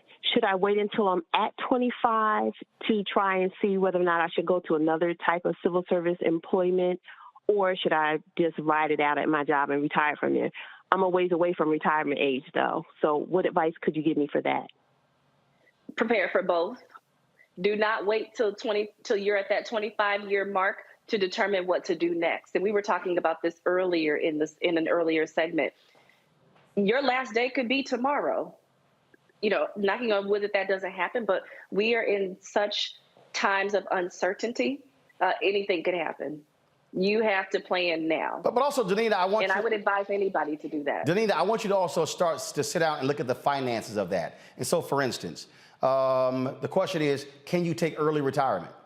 And then when does your pension kick in? How much is that? And the only reason I'm saying that, I know some people who are getting two pensions. They worked at a public position job. They said, okay, I'm retired here. I got that pension. Now I'm going to go work over here as a public worker. Now I'm going to create me a second pension. And then when they do retire, they got two pensions coming in. And so you should be sitting down, looking at the finances of your decision that then dictates what you then do. Because you have an advantage that yet you got almost 25 years and you're still young enough, you can walk away from that pension, that job, and go to another one, and that pension is safe. And so you should be looking at the number game and see how that works for you. Laren, we appreciate this. We're going to have you back next Thursday. If folks want to reach you, how can they do so? So I am on LinkedIn at L'_ERIN Wagner. And I am also on Instagram at LarenW1. But catch me on LinkedIn. That's where I'm most active. All right, then. So, and I look forward to connecting with you. Again, LinkedIn, Instagram, Facebook, go to all of them. We appreciate it. Next week, we're going to talk about the employer, because a lot of people out there who own businesses, and there are some important things that they also need to understand navigating 2023. Laren Wagner, thanks so much. I appreciate it. Thank you, Roland. Have a great night, everybody. All right, folks. Coming up next, the Texas Black State Representative wants to get rid of the Confederate holiday in Texas. He'll join us next on Roland Martin Unfiltered on the Black Star Network. If you're on of course, YouTube, hit the like button. Y'all, we should be easily over 1,000 likes. Hit the share button on Facebook. Same thing on the Black Star Network app. Download the Black Star Network app. Apple phone, Android phone, Apple TV, Android TV, Roku, Amazon Fire TV, Xbox One, Samsung Smart TV. Join our Bring the Funk fan club. Send your check and money orders to P.O. Box 57196, Washington, D.C. 20037-0196. Cash App, $RM Unfiltered. PayPal is R Martin Unfiltered. Venmo is RM Unfiltered. Zelle, Roland at RolandSMartin.com. Roland at RolandMartinUnfiltered.com. I'll be right back.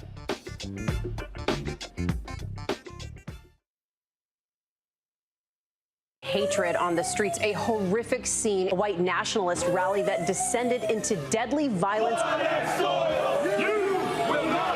White people are losing their damn minds. As an angry pro-Trump mob storms the U.S. Capitol, we've seen We're about to see the rise of what I call white minority resistance. We have seen white folks in this country who simply cannot tolerate black folks voting. I think what we're seeing is the inevitable result of violent denial. This is part of American history. Every time that people of color have made progress, whether real or symbolic, there has been what Carol Anderson at Emory University calls white rage as a backdrop. backlash. This is the rise of the Proud Boys and the Boogaloo Boys. America, there's going to be more of this. Here's all the Proud Boys, guys. This country is getting increasingly racist in its behaviors and its attitudes because of the fear of white people. The fear that they're taking our jobs, they're taking our resources, they're taking our women. This is white fear.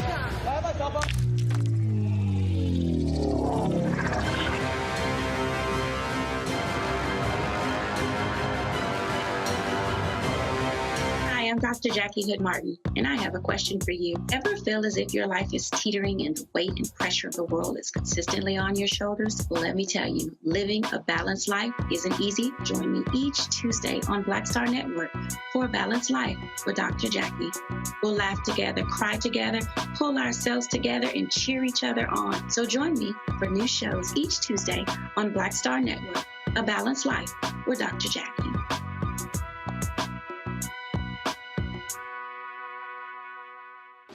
Hey, I'm Antonique Smith. Hey, I'm Arnez J. Hi, this is Cheryl Lee Ralph, and you are watching Roland Martin, Unfiltered. I mean, could it be any other way? Really? It's Roland Martin.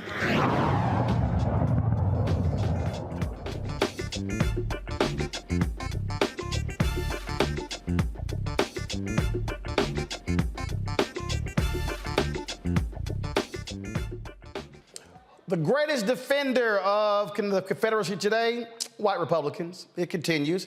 You have these Confederate Memorial holidays in South Carolina, Mississippi, Alabama, and in Texas as well. Black state rep, he wants to stop that in Texas. Representative Jarvis Johnson joins us right now. Glad to have you on the show. So today is what? What is it actually called in Texas today? Celebrate Stupid People Hero Day. It's actually called Confederate Heroes Day in Texas. So, that's the holiday. What's their rationale for still celebrating domestic terrorists who were traitors to the United States? You know, over and over again, you hear the same comments, you hear the same statements that this is their history, this is their culture, this is their legacy.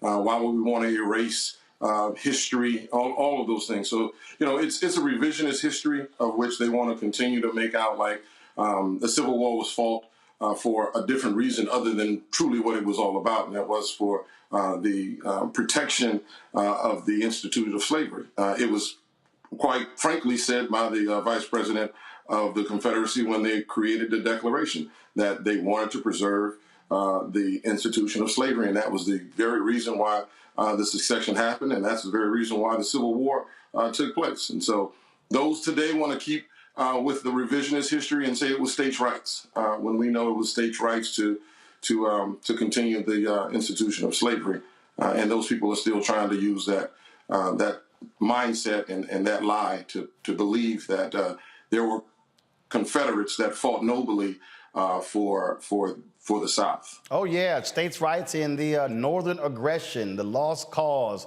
I love how they love to change the narrative, when at the end of the day, that's exactly what it was about, to keep the institution of slavery. And so these Republicans in Texas, when you proposed this bill a couple times before, what have they said to you why they have rejected your bill? Well, this is the third time I filed a bill, and I think this is the fourth time that the bill has been filed. I think it started back in 2015, and it skipped a year. But over the years, that we have seen some progress. When it was first introduced, there were a lot of people that came out against the bill. But then when I filed the bill in 2019, the bill was filed. We had several people that came out against the bill, but we had a lot of people that were for the bill. And I didn't have one Republican that signed on to the bill in 2019. In 2021, I will say that I had about 10 Republicans that signed on to the bill that wanted to join Arthur and wanted to support the eradication of this particular holiday. And even today, there are many Republicans that are standing up and saying, look, we are the party of Lincoln, and if we're the party of Lincoln, then we can't be for the Confederacy. And so I will give credit to some, not all, because it still takes Republican support, because we are a Republican-led House and a Republican-led Senate with a governor and a lieutenant governor, that oftentimes these type of issues fall on deaf ears. But I do believe that we will be successful because we are gaining more momentum more and more people are talking about it. More and more of the media is putting it out there, and more people who didn't even know this holiday existed are starting to say, "Wait, we have what? A holiday in our state called Confederate? That just doesn't make sense. That's oxymoronic, and I don't think this state should be defined by this small minority of people that are loud, and now we see have become very violent when wanting to protect a supremacist ideology that they want to kind of embrace. And as we continue to allow this to embrace, we'll see it fester, and we'll see it start to move all across this country. We saw a Confederate flag being flown in the nation's capital. We see Iowans literally flying Confederate flags, and you don't even know anything about the Confederacy, but it is dog whistling a mindset and an ideology that they all embrace. And that's why it's important that we stop this holiday today. We stop it this year and never have to look back and say that we're celebrating something. Because I will say this, there's no holiday that we should be celebrating. History is supposed to be studied, not celebrated. And so that's why I challenge all of my colleagues, especially those across the aisle, to, if you want to continue to teach it, then let's teach it. But we're not going to celebrate it because that flies in the face of my ancestors that were killed simply because of a mindset and an ideology that the Confederacy embraced. Well, Erica, when you think about Republicans who did not want to get rid of the renaming of Army bases, they did not want West Point removing Confederate plaques and other monuments. They call this woke run amok. They want to maintain those symbols of white supremacy. Yeah, absolutely. And understanding that those symbols were erected within the 20th century as markers to let Black people know that they must obey. And so those type of violent symbols, treasonous, pranced about, really do leave an indelible mark. And I do believe, if the gentleman is still with us, that you're still there. Georgia, you're still there. Okay, excellent. So I just had a quick question around the state holiday in Texas. In Georgia, my home state, right up until 2015, that Confederate holiday, Robert E. Lee, was celebrated. Right now, I believe the case is that it no longer bears Confederate's name, but that state holiday, that state capitals and things of that nature have closed. So my question is, have you communicated with anyone in the state of Georgia that's been successful to some degree to at least have the Confederacy removed from the state holiday, or have you gotten any type of feedback around that fight? Well, the feedback that we're getting across the country is that I think, again, a lot of people who did not know that this thing exists have become more and more shocked. I mean, Texas has grown. Texas has the largest population of Black people in the entire country right here in Texas. And I think this mindset is starting to take shape, and we're starting to be more aware. I think this all boils down to the pressure that we can put on the elected officials, the pressure that we can put on the governor, lieutenant governor, and the Senate to get this thing seen all the way through. Those that are going to be afraid are going to be afraid. You know, I'm not for just renaming it or simply moving it, because when you look at what the Confederacy is all about across this country, they celebrate dates on different days. They celebrate them in June. They celebrate them in April. They celebrate it in January. They celebrate it, all over. So it's kind of like it doesn't even have a basis for which they can celebrate. But we do know they're doing it for a particular reason. And here in Texas, they purposely put it on January 19th because they wanted to be in the front to what Dr. Martin Luther King had meant to this country, not just to Black people, but to this country. And that was the reason why Confederate Heroes Day had even been in existence today in Texas, because in 1973, some Republicans took exception to the fact that the dean of our house, Sophronia Thompson, filed a bill that simply recognized the works of Dr. Martin Luther King. And those said, oh, he's not even from Texas, so why should we do that? And that was many of their conversations, and it's the reason why they didn't vote for it. But they then turned right around and voted for to create Confederate Heroes Day for Robert E. Lee and Jeff Davis, who are neither from Texas. So again, it's the contradiction and the lies. But the conversation is been very positive. While I have not had conversation with those from Georgia, the conversation for those in Louisiana that helped eradicate theirs has been there. And so I don't think it's one formula that you have more than the formula of sending a message to the governor and lieutenant governor that we're watching and we're going to be persistent. I'm not going to just say, well, let it go, as most of them will want to say, look, why don't you just let it go? It was so long ago, why don't you just let it go? Because I don't believe in allowing an ideology to fester in the annals of what Texas is. And unfortunately, if we don't get rid of this bill, that's what we'll do. And you'll see those sympathizers take the Confederacy, as you saw what happened in South Carolina when the boy that shot up the church. He used that Confederate mentality and that hate to do what he did. And that's why it's important that we get rid of this holiday, so that we kill the notion and the ideology that those that are sympathizers can use it as to embolden their behaviors. Greg Carr. Thank you, Ron. And thank you, Representative Johnson. And maybe if you wouldn't mind giving us a word on the fact that I think I read somewhere in an interview, you said you actually have a Confederate soldier in your bloodline, huh? A white rapist that goes back to your great-great-great-great-grandmother, if I'm not mistaken. So maybe if you said a word about that.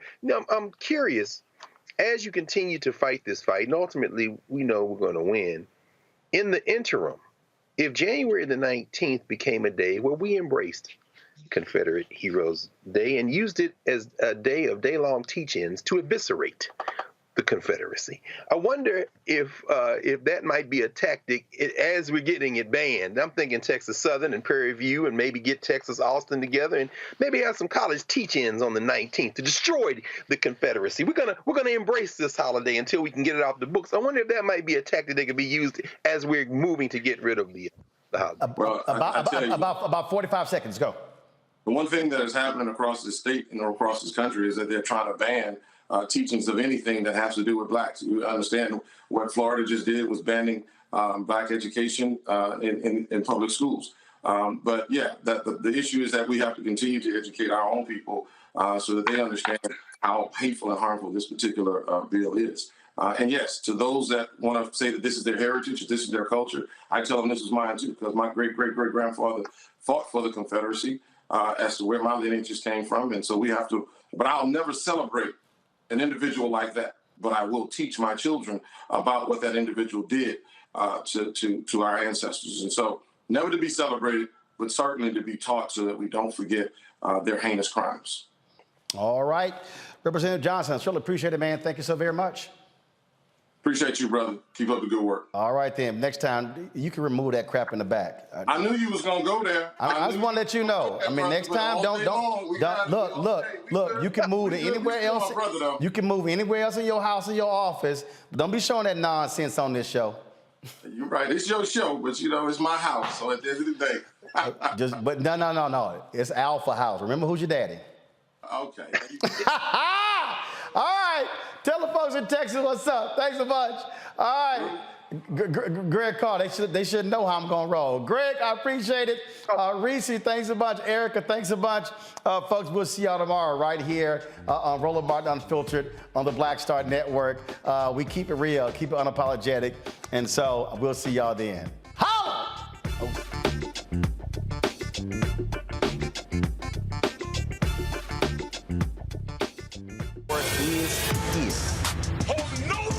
I'm real revolutionary right now. Support this man, Black Media. He makes sure that our stories are told. Thank you for being the voice of Black America, Roland. Stay black. I love y'all. All momentum we have now, we have to keep this going. The video looks phenomenal. See, this difference between Black Star Network and black-owned media and something like CNN. You can't be black-owned media and be scared. It's time to be smart. Bring your eyeballs home. You dig? Pull up a chair, take your seat at the Black Table with me, Dr. Greg Carr, here on the Black Star Network. Every week, we'll take a deeper dive into the world we're living in. Join the conversation only on the Black Star Network. Hi, Hi, I'm Dr. Jackie Hood Martin, and I have a question for you. Ever feel as if your life is teetering and the weight and pressure of the world is consistently on your shoulders? Well, let me tell you, living a balanced life isn't easy. Join me each Tuesday on Black Star Network for A Balanced Life with Dr. Jackie. We're all impacted by the culture, whether we know it or not. From politics to music and entertainment, it's a huge part of our lives, and we're going to talk about it every day right here on The Culture with me, Faraji Muhammad, only on the Black Star Network. I'm Deborah Owens, America's Wealth Coach, and my new show, Get Wealthy, focuses on the things that your financial advisor and bank isn't telling you, but you absolutely need to know. So watch Get Wealthy on the Black Star Network.